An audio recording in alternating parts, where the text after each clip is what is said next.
Because of Joe Biden, I spend a lot of time in courts, federal, state, city.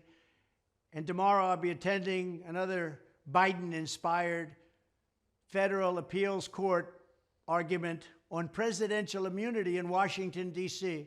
Of course, I was entitled as President of the United States and Commander-in-Chief to immunity. I'm entitled to immunity. Every president has immunity, especially one that did the job I did. I did a great job.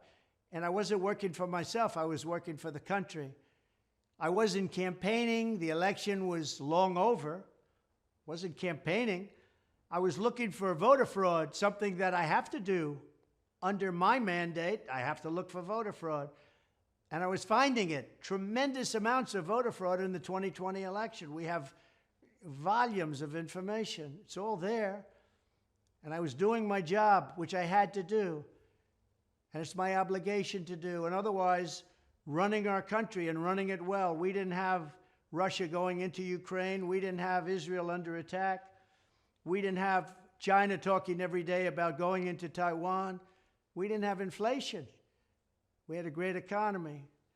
If I don't get immunity, then crooked Joe Biden doesn't get immunity. And all of the things he's done to allow the border invasion, millions and millions of people coming into our country, many from prisons, jails, mental institutions, insane asylums, many terrorists coming into our country. That's really allowing insurrection. And come into a situation where he allowed the surrender to Afghanistan. We surrendered, the United States of America surrendered to Afghanistan, where we gave them $85 billion worth of free, the best military equipment anywhere in the world, left thousands of hostages behind, and they were American hostages behind, still there, many of them, and 13 dead soldiers and many soldiers so badly hurt. This is gross incompetence. We did a surrender in Afghanistan. Nothing's ever been so embarrassing in the history of our country. Also, the millions and millions of dollars that went into Joe Biden's pockets with money from foreign countries like Russia, Afghanistan, China, many others. I mean, Joe would be ripe for indictment. So you're saying that Trump shouldn't get immunity, but Joe Biden would? I didn't do anything like he did. I ran a great country. This guy's gotten $3.5 million from the mayor of Moscow's wife. What's that all about? And that's the least of it. One of the reasons he's so soft on China is because he received a lot of money from China, and he's afraid to do anything about it or say anything because he knows. He's afraid to say, we have a Manchurian candidate in Joe Biden. We have to get him out. By weaponizing the DOJ against his political opponent, me, Joe Biden has opened a giant Pandora's box. As president, I was protecting our country and doing a great job of doing so, and the historians will be saying that. They already are. But just look around at the complete mess that crooked Joe Biden has caused. He's the worst president in the history of our country by far. He's also the most corrupt president.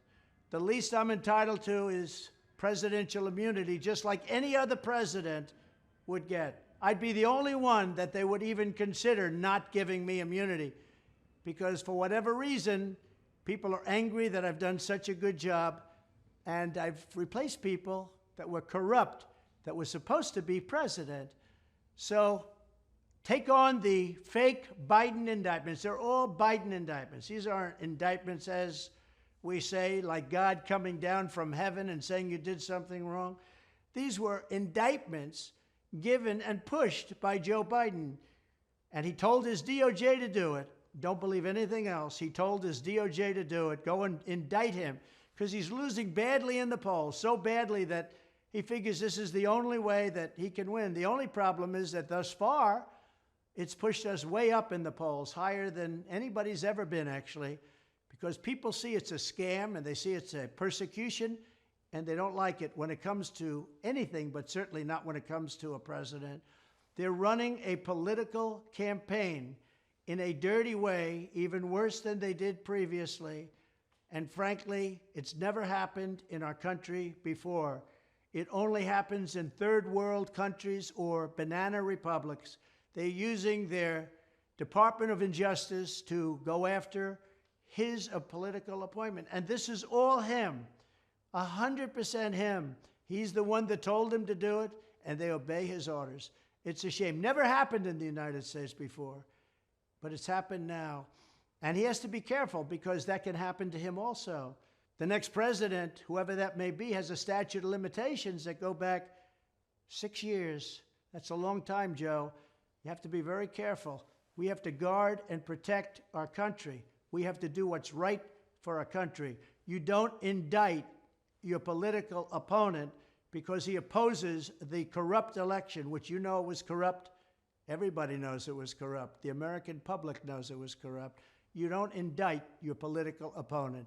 Thank you very much.